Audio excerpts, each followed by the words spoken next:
오늘 이 시간 우리에게 주시는 하나님의 말씀 보시겠습니다. 요한계시록 6장 9절에서 11절까지 말씀입니다.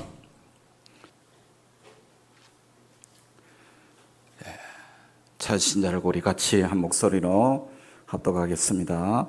다섯째 인을 떼실 때에 내가 보니 하나님의 말씀과 그들이 가진 증거로 말미암아 죽임을 당한 영혼들이 제단 아래에 있어 큰 소리로 불러 이르되 거룩하고 참되신 대주제여 땅에 거하는 자들을 심판하여 우리 피를 갚아주지 아니하시기를 어느 때까지 하시려 하나이까 하니 각각 그들에게 흰 두루마기를 주시며 이르시되 아직 잠시 동안 쉬되 그들의 동무 종들과 형제들도 자기처럼 죽임을 당하여 그 수가 차기까지 하라 하시더라. 아멘. 아멘.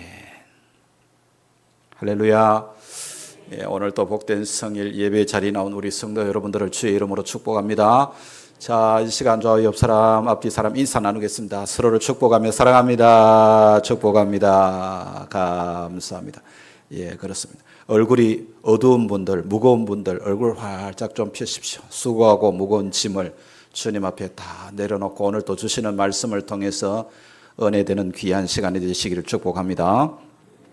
우리가 주일날 시간에 요한계시록을 보고 있는데 요한계시록을 굉장히 어렵게 생각하시는 분들이 많은데요. 그렇게 어려운 게 아닙니다. 우리가 말씀을 깊이 묵상해 보면 이게 이런 뜻이구나 하는 것을 우리가 깨달을 수 있는 것이죠. 우리가 지난 시간 요한계시록 6장 초도에서부터 오늘 앞선 8절까지 말씀을 우리가 지난 시간에 보았는데 6장 초도에 나오는 말탄자가 무엇을 의미하는지 인을 떼는데 그 두루마리에 인을 하나씩 뗄 때 네 번째 인까지 그 심판에 인을 떼는 것을 우리가 보았습니다. 이 두루마리에 인이 떼어질 때마다 죽음과 엄부를 성장하고 또 칼과 흉년과 전염병과 땅의 짐승을 통해서 많은 사람이 죽임을 당하는 그런 장면을 우리가 보았죠. 이러한 재앙은 단순히 어떤 특정한 시대만 일어나는 사건이 아니라 예수 그리스도의 초림 때부터 주님 다시 오시는 재림 때까지 교회 시대의 세상에 반복적으로 나타나는 그런 전쟁과 기근과 질병과 죽음의 현실을 우리에게 보여주고 있는 것입니다. 오늘 이 시대가 바로 이 네 번째 인까지 떼어진 현상들을 우리는 지금 눈으로 목도하고 살아가고 있는 것입니다. 우리에게 일어나는 그런 지진의 현상이나 기근의 현상이나 전쟁이나 이런 일들은 우리가 다반사로 보고 있는 일 아닙니까? 왜 이런 일이 일어날까? 하나님께서 우리에게 마지막이라는 것을 깨달으라고 하시는구나 하는 것을 우리가 알아야 되는 것이죠. 그래서 이 재앙의 배후에는 인간의 죄와 그리고 사단의 활동이 여전히 살아서 움직이고 있는 것입니다. 그러나 그게 전부가 아니죠. 하나님은 모든 역사의 주권자이시기 때문에 인간의 죄와 사단의 활동까지도 하나님의 주권과 섭리 아래에 있다는 것을 우리가 분명히 아셔야 한다. 그런 이야기입니다. 그러므로 우리 성도는 세상이 아무리 혼란스러워 보여도 역사의 주인은 누구시다? 하나님이시다. 그리고 하나님의 통제가 이 땅 가운데서 여전히 이루어지고 있다는 사실을 믿어야 할 줄로 믿습니다. 이 믿음을 가지고 우리가 신앙생활을 하는 것이에요. 예수님을 모르는 사람들, 하나님을 인정하지 않는 사람들은, 불신자들은 이 세상이 저절로 인간의 어떤 정치 권력이나 군사력에 의해서 움직여지는 것 같지만 그렇지 않습니다. 분명히 우리가 이 사실을 알아야 되는 것이죠. 자, 그런데 오늘 본문에서는 우리가 앞서 보았던 네 번째 인과의 전혀 다른 그런 장면이 나타나죠. 다섯째 인이 떼어지는데 요한이 무엇을 보았는가? 자, 여러분 오늘 본문 9절을 다시 한번 읽어보겠습니다. 9절 읽습니다. 다섯째 인을 떼실 때에 내가 보니 하나님의 말씀과 그들이 가진 증거로 말미암아 죽임을 당한 영혼들이 제단 아래에 있어. 자, 요한이 앞서 네 번째 인까지는 흰 말부터 시작해서 붉은 말도 나오고 그 다음에 청황색 말도 나오고 검은 말도 나오고 말이 나왔는데 이번에 다섯 번째는 말이 아니라 사람이 등장하죠. 그들이 누굽니까? 하나님의 말씀과 그들이 가진 증거로 말미암아 죽임을 당한 영혼들이라 그렇게 표현했습니다. 즉 말하면 예수 그리스도를 믿고 하나님의 말씀 붙들고 복음을 증언하다가 죽임을 당한 영혼들이라는 거예요. 예, 즉 우리가 쉬운 말로 순교자들입니다. 예, 순교자들. 세상의 시각으로 보면 그들의 죽음은 그 인생이 죽음으로 끝났기 때문에 실패처럼 보일 수도 있고 세상은 그들을 제거했다고 그렇게 생각할 수도 있겠지만 그러나 하나님은 그렇지 않다는 것이죠. 요한은 그들의 영혼이 어디 아래 있다고 그러니까 제단 아래에 있다라는 것입니다. 그러니까 이 표현은 구약의 제사와 관련된 표현인데요. 제단에서 제물이 하나님께 드려졌던 것처럼 이 순교자들의 죽음도 하나님 앞에 결코 무의미하게 사라진 것이 아니다. 그런 이야기입니다. 자, 우리가 예수 믿고 복음 전하다가 순교당하는 그런 일들을 우리 뉴스에서 가끔씩 종종 그런 소식을 접하게 되면 정말 안타까운 심정이지만 그러나 하나님께서는 그렇지 않다는 거예요. 예, 그들의 생명과 죽음은 하나님께서 다 알고 계시는 것입니다. 그래서 이것이 오늘 우리 본문이 우리에게 주는 첫 번째 위로의 말씀입니다. 아, 그렇구나. 예수 믿고 믿음으로 살고 복음 전하다가 죽임당한 영혼들이 결코 그들의 죽음은 헛된 죽음이 아니구나 하는 것을 우리가 알아야 되는 것이죠. 하나님은 고난받는 자기 백성들과 함께 하시는 줄로 믿습니다. 사람들이 우리의 눈물을 알아주지 않아도 하나님은 다 아십니다. 사람들이 우리의 수고를 인정하지 않아도 우리가 믿음으로 하나님 앞에 헌신하고 봉사하고 섬긴 모든 일들은 하나님이 기억하시는 줄로 믿습니다. 물론 오늘 본문의 순교자들과 우리가 당하는 모든 어려움을 동일시할 수는 없습니다. 죽임을 당한 영혼들은 실제로 복음을 증언하다가 목숨을 잃은 순교자들이지 않습니까? 그런데 그 원리를 오늘 우리에게도 분명히 적용됩니다. 우리가 그리스도인으로서 이 세상에 믿음 때문에 손해볼 수 있습니다. 그리고 정직하게 살다가 우리가 손해볼 수도 있죠. 말씀대로 살려고 하다가 다른 사람에게 오해를 받을 수도 있는 것입니다. 신앙 지키다가 관계가 어려워질 수도 있는 것입니다. 교회에서 열심히 헌신하고 봉사했는데 아무도 알아주지 않는 그런 일들도 우리에게는 다반사로 일어날 수가 있는 것입니다. 그때 우리는 이렇게 생각하기 쉽습니다. 내가 왜 이렇게까지 해야 되나? 그런 의문을 가질 수 있죠. 하나님께서 정말 나를 보고 계시는가? 내가 이렇게 억울함을 당하고 있는데 내가 이렇게 답답한데 왜 하나님은 아무 말씀도 하지 않으시는가? 오늘 본문은 대답합니다. 하나님이 보고 계신답니다. 아멘. 하나님이 보고 계셔요. 예. 하나님 자기 백성의 고난을 잊지 않으십니다. 하나님 앞에서 우리의 눈물도 헛되지 않습니다. 우리의 믿음도 헛되지 않고 우리의 순종도 결코 헛되지 않습니다. 우리의 작은 수고도 하나님께서 다 인정하시고 기억하시는 줄로 믿으시기 바랍니다. 그러므로 여러분 우리가 사람의 평가보다 하나님의 평가를 바라보는 것이 중요하다는 거예요. 예. 사람에게 인정받는 것보다 하나님께 인정받는 것이 중요한 것입니다. 사람에게 칭찬받는 것보다 하나님 앞에 신실하게 사는 것이 더욱더 중요한 것이죠. 자, 고난받는 성도가 하나님께 공의를 호소할 수 있습니다. 자, 그래서 10절 말씀 보겠습니다. 10절 같이 읽어봅니다. 큰 소리를 불러 이르되 거룩하고 참되신 대주제여 땅에 거하는 자들을 심판하여 우리 피를 갚아주지 아니하시기를 어느 때까지 하시려 하나이까. 자, 순교자들이 하나님께 묻습니다. 어느 때까지 하려 하시나이까. 여러분, 이 질문이 오늘 제가 여러분들에게 드리는 설교의 제목입니다. 하나님 어느 때까지 이렇게 그냥 두시겠습니까? 그게 오늘 말씀의 제목이고 오늘 우리가 믿음으로 살면서 당하는 그런 답답함과 억울함이 우리에게 있을 수 있습니다.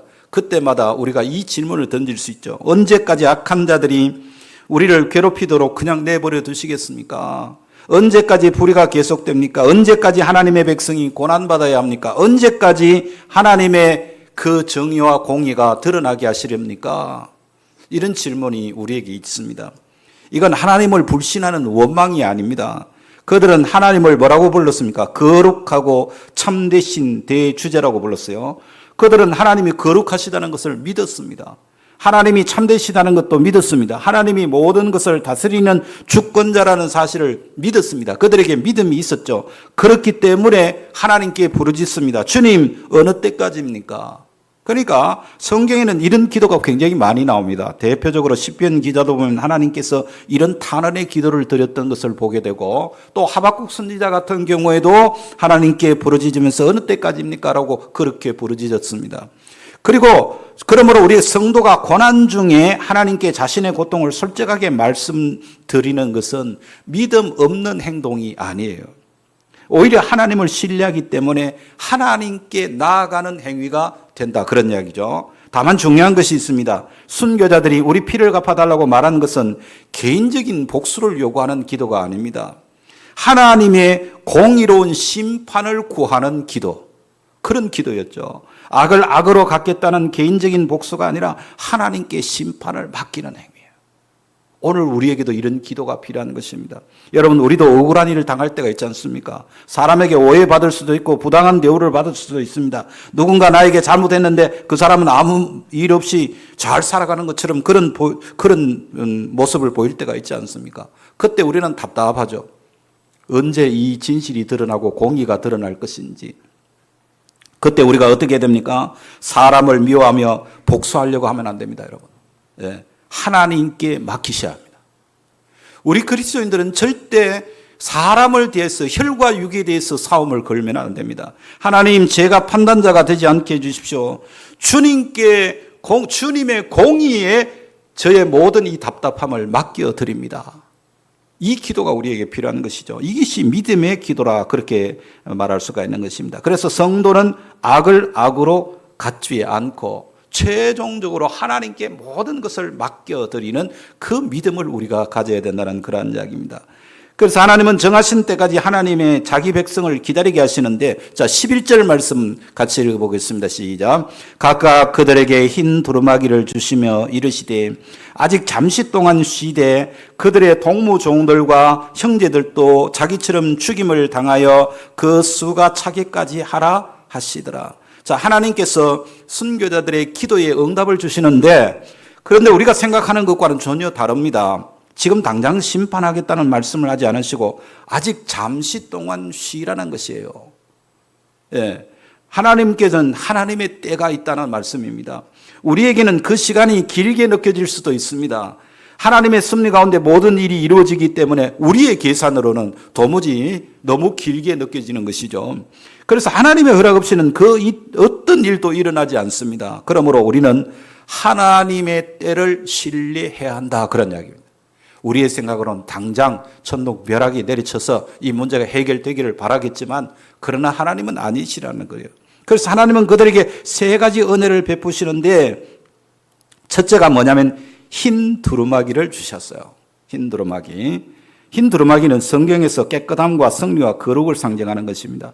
세상은 순교자들을 패배자로 보았지만은, 그러나 하나님은 그들을 승리자로 인정하시는 것입니다. 그래서 세상은 그들의 생명을 빼앗았습니다. 그러나 하나님은 그들에게 승리의 상징인 흰 두루마기를 주신 거예요. 하나님은 그들을 의로운 승리자로 선언하셨습니다. 우리의 구원도 마찬가지입니다. 여러분, 우리가 의롭다 인정하는 것은 우리의 행위에 있지 않습니다. 하나님 앞에 우리가 의롭다고 인정받는 것은 예수 그리스도의 의로 말미암아 우리가 하나님 앞에 의롭다 인정함을 받은 줄로 믿습니다. 그래서 우리는 예수 그리스도 그분이 우리에게 복음이 되는 것이에요. 예. 그러므로 성도의 소망은 자신의 선함이나 자신의 열심에 그 선함이 있는 것이 아니라 오직 예수 그리스도께 있다는 사실을 우리가 기억해야 된다는 그런 이야기죠.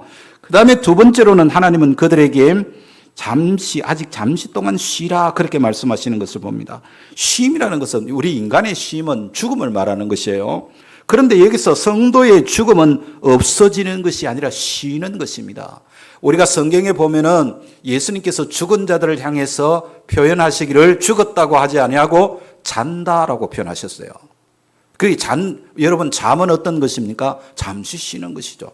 자다가 깨면, 일어나면은 그 잠을 통해서 우리가 육신의 건강을, 컨디션을 회복하지 않습니까?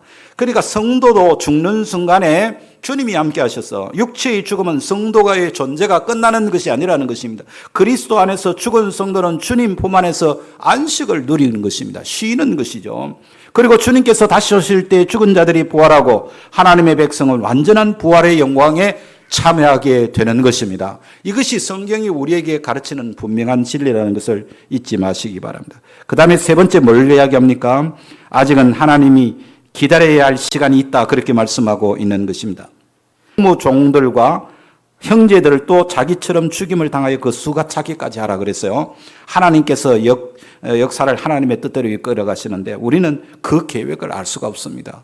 그러므로 성도는 하나님의 때를 신뢰하는 것이 중요한 거예요.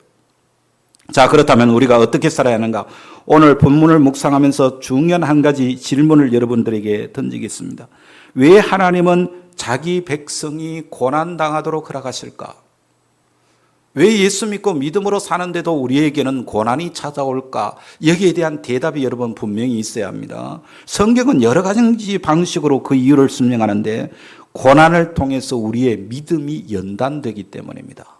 여러분, 단단한 강철이 만들어지기 위해서는 그 강철이 수많은 재련의 과정을 거쳐야 합니다. 재련의 과정이라는 것이 어떤 겁니까? 망치질도 하고 불 속에도 들어가고 물 속에도 들어가고 수도 없이 두들기고 해야 그게 강철이 되는 것이죠.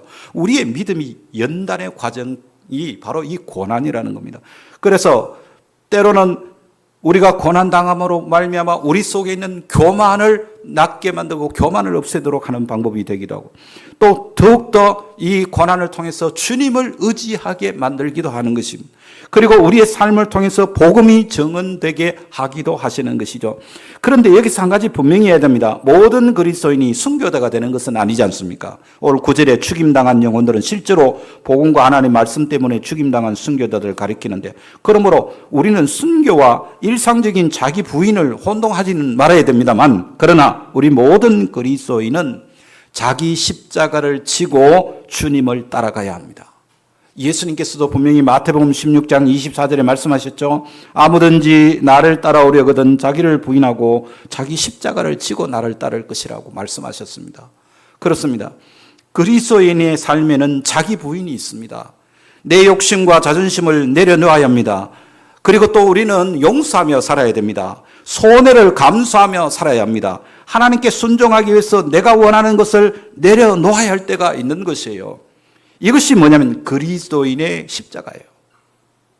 여러분, 정말 우리가 믿음으로 살려고 하면은 하나님께서 고난을 통해서 주시는 이 연단의 과정을 잘 이겨내는 자가 되는 것이 중요합니다. 예수 그리스도께서 십자가에서 우리를 구원을 완성하셨기 때문에 우리는 구원받기 위해서 고난받는 것은 아닙니다. 구원받은 사람이기 때문에 그리스도를 따라 살아가면서 고난받을 수 있는 것이죠. 이 차이가 매우 중요한 것입니다.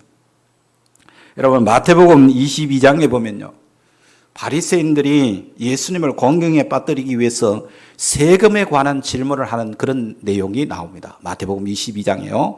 가이사에게 세금을 바치는 것이 옳으냐 옳지 않느냐는 그런 질문을 예수님에게 던집니다.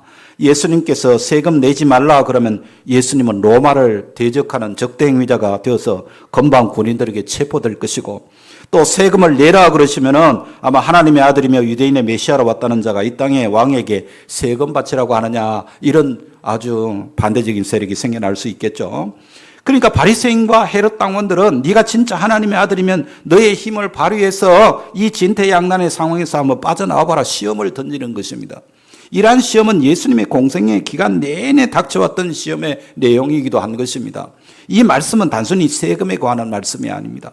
예수님은 하나님께 대한 우리의 전적인 책임을 말씀하는 겁니다. 동전 하나 가져와라 그러고 그 동전에 가져왔을 때 그 동전에 무엇이 새겨져 있는가를 물으시죠. 동전에 누구의 형상이 새겨져 있습니까? 가이사의 형상이 새겨져 있는 것이죠. 그래서 그 동전을 향해서 가이사의 형상이 새겨져 있나이다. 가이사의 것은 가이사에게, 하나님 것은 하나님께 드리라, 그렇게 말씀하셨어요. 이 말이 무슨 말입니까? 우리 인간은 이미 하나님의 형상을 따라 지음받은 존재입니다. 우리 인간의 형상 속에는 하나님의 형상이 새겨져 있다는 그런 이야기요. 그래서 하나님의 형상으로 창조되고 그리스도의 보혈로 구속받은 성도의 전 인격과 삶은 하나님께 속해 있다는 선언입니다. 예. 그러므로 성도된 우리의 삶 전체가 하나님의 것이라는 사실이에요. 예.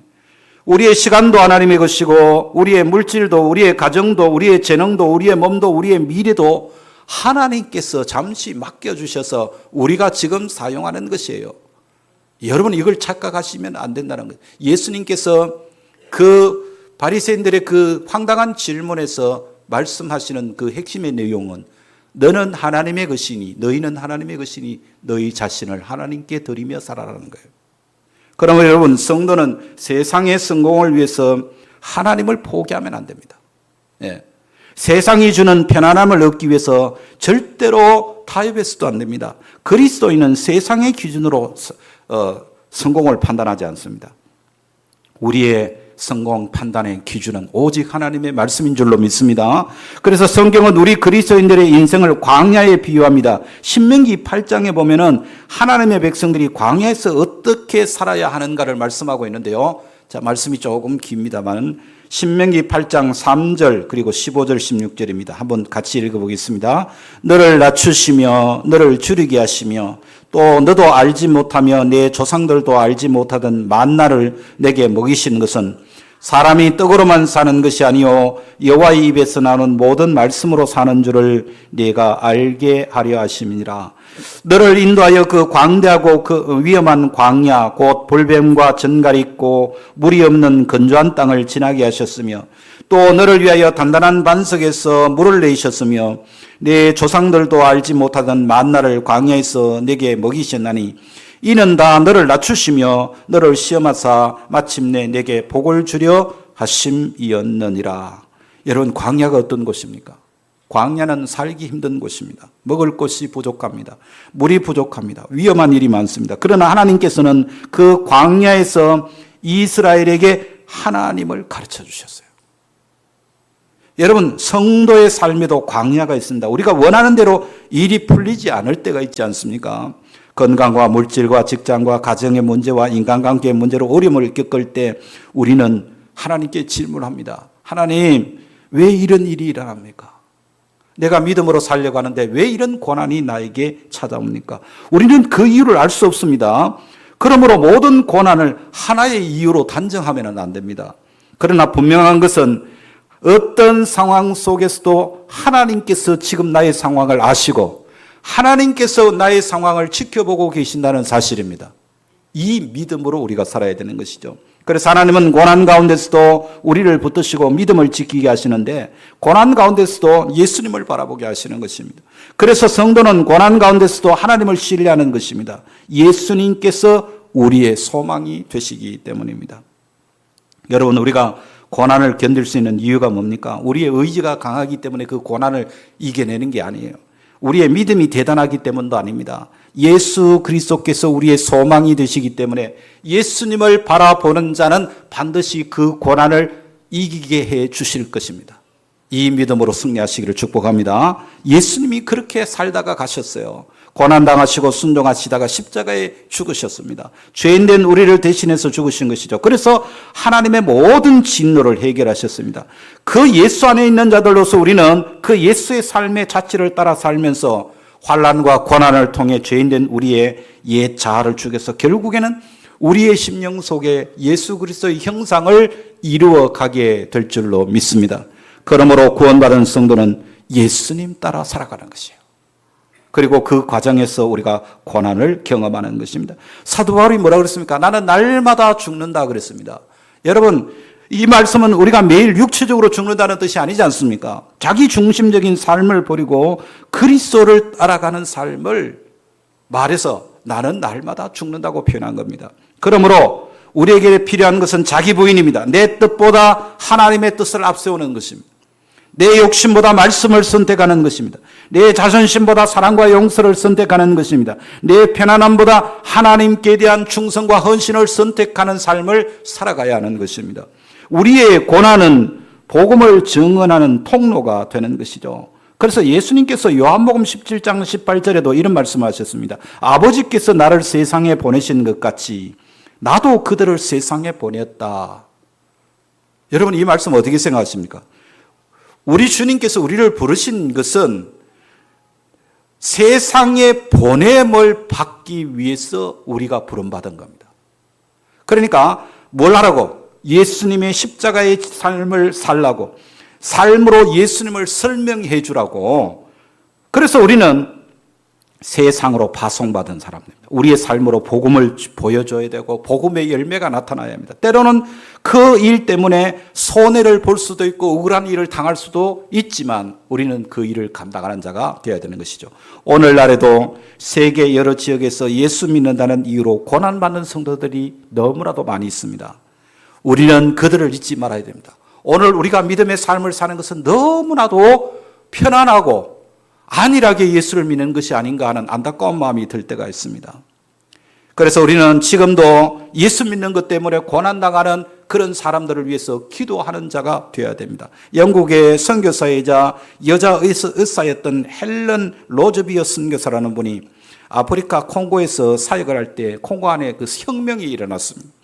혁명군에게 끌려가서 이 선교사님이 얼마나 모진 고통을 당했는지 모릅니다. 말도 안 되는 제목을 걸어서 이 여자를 고문을 했습니다.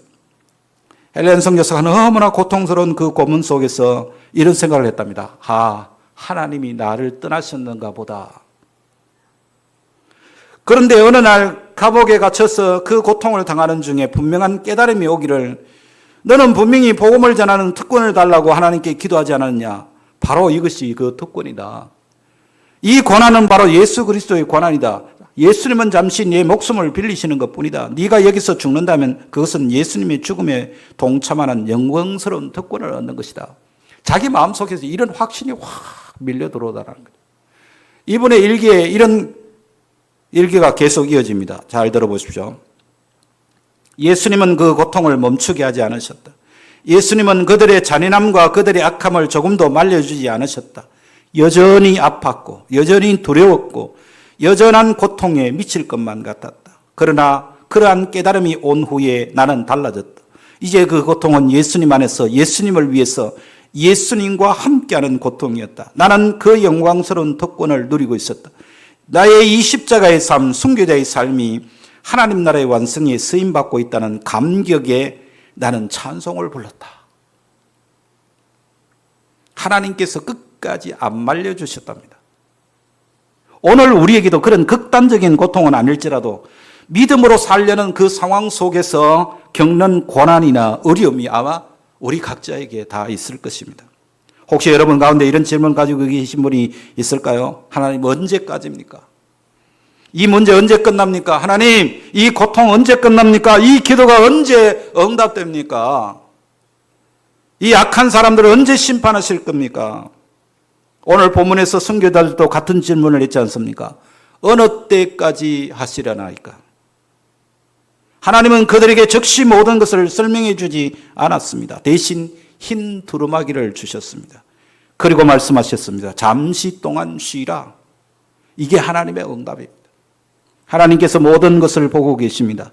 하나님의 심판은 반드시 이루어집니다. 하나님의 구원은 반드시 응답될 줄로 믿습니다. 그러므로 우리는 하나님의 때를 기다려야 됩니다. 그래서 오늘 저는 이 말씀을 통해서 여러분이 또 한 주간을 세상 가운데서 살면서 이런 실천의 귀한 은혜가 있기를 바랍니다. 한 주간 이 삶에 여러분의 말씀을 적용하기 위해서 몇 가지를 여러분들에게 말씀드리겠습니다. 첫째, 고난을 만났을 때 원망하기보다 하나님께 나아가십시오. 고난이 찾아왔을 때 하나님이 나를 버리셨다 그렇게 생각하지 마십시오. 하나님께 여러분의 마음의 솔직한 것들을 하나님께 아뢰기를 바랍니다. 그게 기도입니다. 원망하고 불평하고 사람을 대적해서 싸움 걸려고 하지 마세요. 하나님 너무 힘듭니다. 하나님 나에게 왜 이런 일이 일어나는지 모르겠습니다. 제가 이 일을 견딜 수 있도록 하나님 붙들어 주세요. 이런 기도가 우리에게 필요한 것이죠. 물론 이 기도가 탄식의 기도가 될 수 있습니다. 그러나 마지막에는 하나님을 신뢰하는 기도를 꼭 드리시기를 바랍니다. 그 다음에 두 번째, 억울함과 아픔을 기도로 하나님께 올려드립시오. 사람을 향해 분노를 터뜨리거나 세상적인 방법으로 원수 갚으려고 하지 마십시오. 험담하지 마십시오. 오늘 본문의 순교자들처럼 온 우주의 거룩하신 재판장이신 하나님 앞에 나가서 상한 마음을 쏟아놓고 공의로운 판단을 온전히 주님께 맡겨드리시기 바랍니다. 조금 힘들고 어려우면 우리는 자꾸 기도를 멈추는데 그러지 마십시오. 그 다음에 세 번째는 우리는 하나님께 속한 사람입니다. 하나님께 속한 사람답게 살아가십시오. 우리는 하나님의 것입니다. 그러므로 작은 일에도 하나님께 충성하시고 정직하시고 거짓된 방법으로 이익을 얻으려고 하지 마십시오. 신앙 때문에 손해보더라도 말씀 버리지 마십시오. 사람의 칭찬보다 하나님의 인정을 구하십시오. 세상의 성공보다 하나님의 뜻을 먼저 구하는 여러분들이 되시기 바랍니다. 그리고 고난받고 박해받는 종들과 성도들을 위해서 중보하는 여러분들 되시기 바랍니다. 오늘 또 복음 때문에 고난받는 성도들이 너무너무 많습니다. 우리에게는 평범한 신앙생활처럼 보이는 일이 그들에게는 생명을 걸어야 하는 일이기도 하는 것이죠. 그래서 우리는 그들을 위해서 기도해야 합니다. 하나님, 그들에게 믿음을 지켜주십시오. 지금도 저 북녘 땅에서, 골방에서, 지하 동굴에서 하나님, 사람들의 눈을 피해서 하나님 앞에 기도하는 하나님 주의 백성들을 주님 지켜주시옵소서. 이런 기도가 우리에게 있어야 합니다. 그리고 우리에게 주어진 자유와 평안을 당연하게 여기지 말고 복음을 위해서 사용하는 여러분들이 되시기 바랍니다. 여러분, 오늘 본문의 순교자들은 하나님께 물었던 것처럼 때로 우리도 같은 질문을 합니다. 하나님, 어느 때까지입니까? 오늘 말씀은 우리에게 하나님의 때를 신뢰하라고 말합니다. 하나님은 고난받는 자기 백성을 잊지 않으십니다. 하나님은 성도의 눈물을 다 알고 계십니다. 하나님은 악을 반드시 심판하시고 자기 백성을 구원하십니다. 그리고 마침내 예수님 다시 이 땅에 오실 줄로 믿으시기를 바랍니다. 그날에는 모든 불의가 끝나고 모든 눈물과 모든 고난이 끝나게 되는 것입니다. 그때 우리는 영원히 주님과 함께하는 날이 될 줄로 믿습니다. 그러므로 지금 힘들다고 믿음 포기하시면 안 됩니다. 지금 기도가 응답되지 않는 것처럼 보여도 기도 멈추시면 안 됩니다. 지금 세상이 악해 보인다고 낙심하지 마십시오. 모든 역사의 주인은 하나님이십니다. 우리에게 필요한 모든 것을 이해해서 그것이 우리에게 적용되는 것이 아니에요. 하나님을 신뢰하는 것이 중요한 것이죠. 그래서 오늘 우리에게 맡겨진 자리에서 충성을 다하는 삶을 살아가는 자가 되어야 되는 것입니다. 순교는 특별한 사람에게만 해당되는 단어가 아닙니다. 예수 믿는 사람이라면 누구한테나 적용되는 일상적인 삶의 원칙이 바로 순교의 삶입니다.